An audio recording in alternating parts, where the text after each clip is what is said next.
All right, so if you're new to me, I'm Estelle Gibson, CPA, money and mindset coach, and I help women, couples, and entrepreneurs go from financial overwhelm to financial dependency by learning ways to manage their money in ways that are customized for them and to break free from the limiting beliefs and fears that stop them from taking actions to achieve their financial dreams.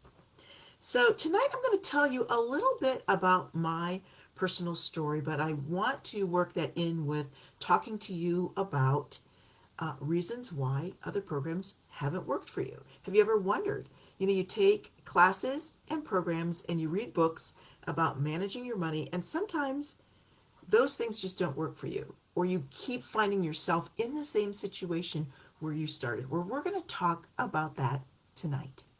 And I'm going to share with you those 5 reasons and 5 steps you can take to achieve your financial dreams.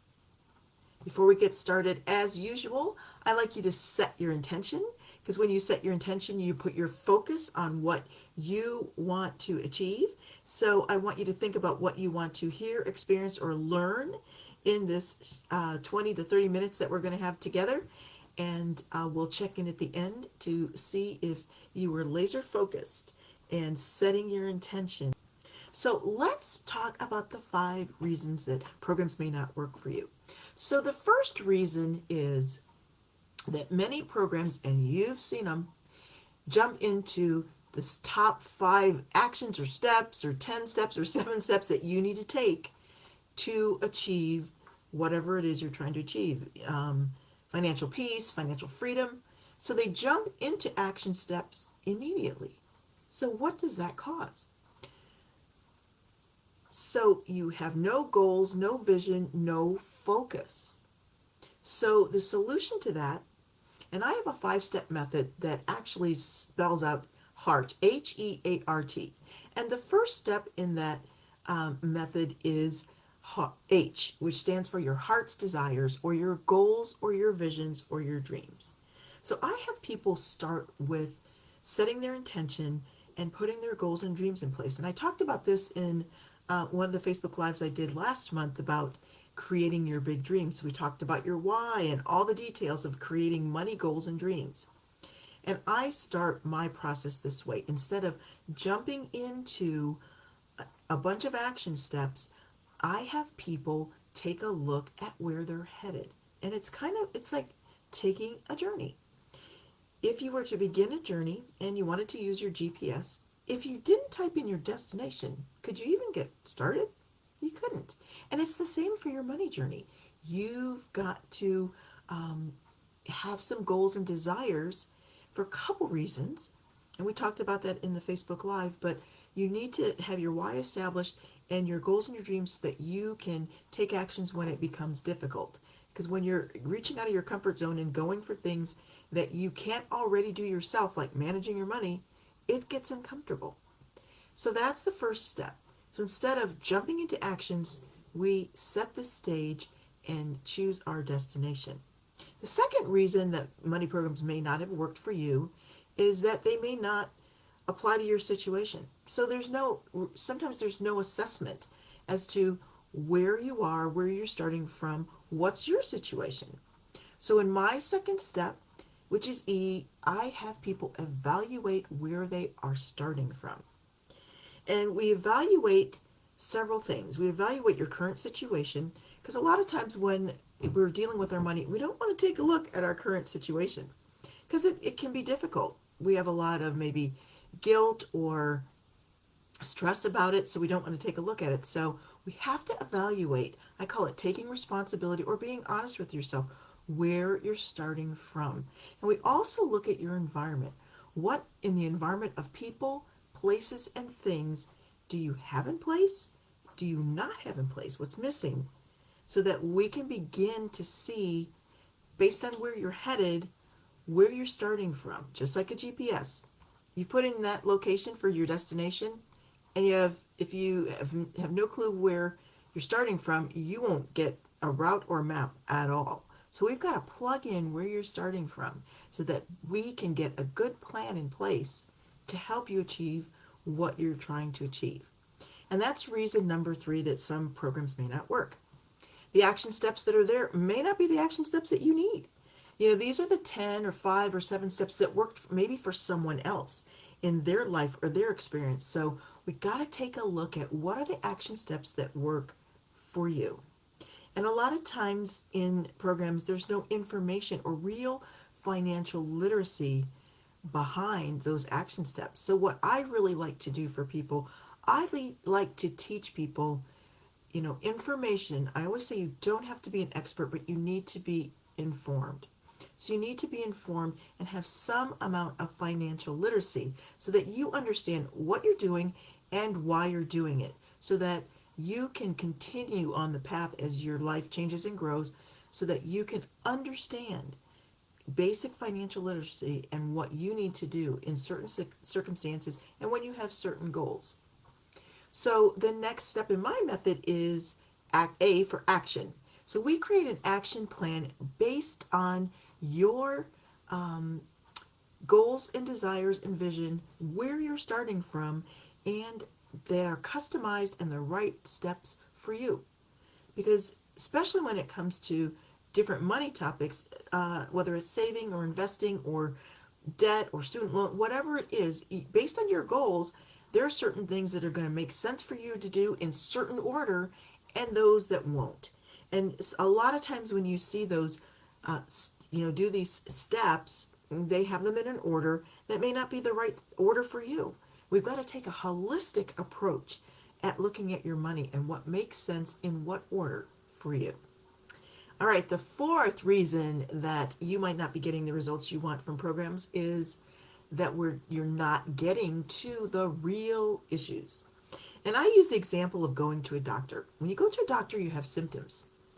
And it's the same when you are working with your money. I have so many clients that come to me with symptoms, whether it's living paycheck to paycheck or needing to pay off their debt or needing to save or have an emergency fund or whatever it is, replace income.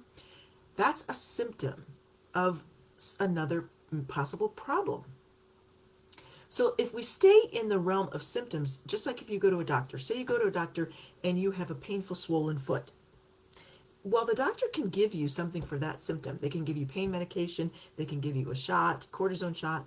But what if your foot is broken? Or what if you have an infection? That's a whole different situation or problem. And when it comes to your money, you come with presenting symptoms, and we can solve those symptoms, but we might be missing a greater problem, whether it's a problem of lack of knowledge or communications that needs to be made with creditors or a loved one, or it's some underlying beliefs that need to be handled.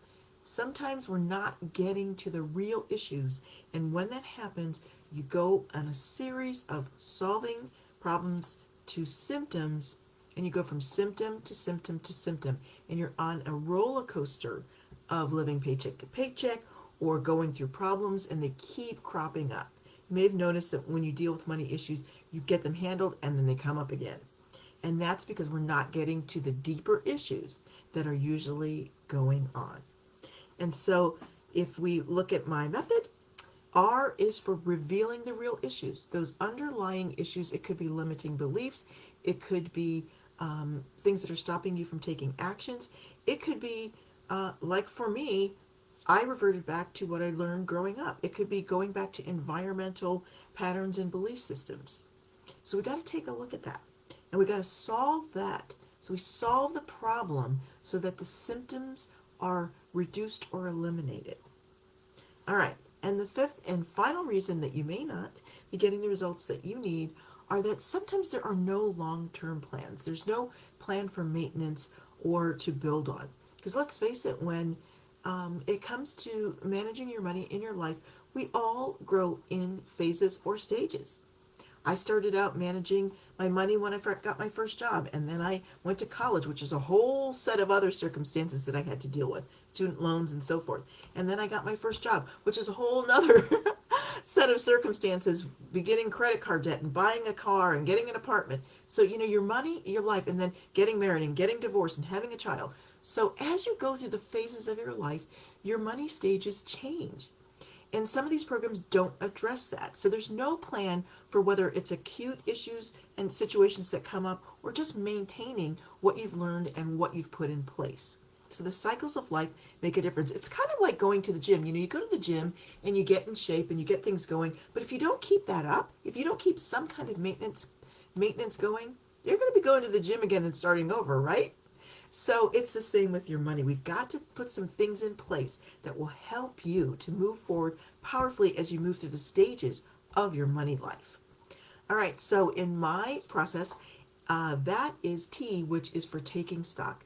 So I added this step to my process because when I was working with clients, they would get to meeting their goals, and then they would get to a period where they were sort of backsliding or getting in some bad habits and having to come back and redo some things because we weren't taking the final step of setting in place, number one, celebrating the wins that they had, and taking a look at how far they had come along and celebrating that, evaluating what worked and what didn't work, so learning from challenges and experiences they had gone through, and then three, taking a look at what was next.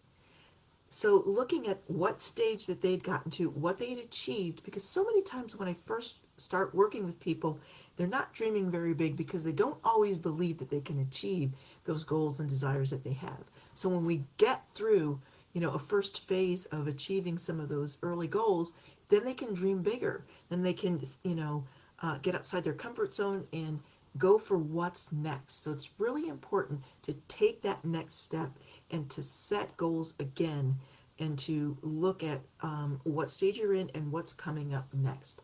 So those are the 5 reasons that other programs may not have worked for you, and the 5 steps that I use, or the method that I use to help my clients to achieve their financial goals. I'd love to answer any questions that you have in the chat. I didn't check as we were going along, but type in hashtag replay for replay.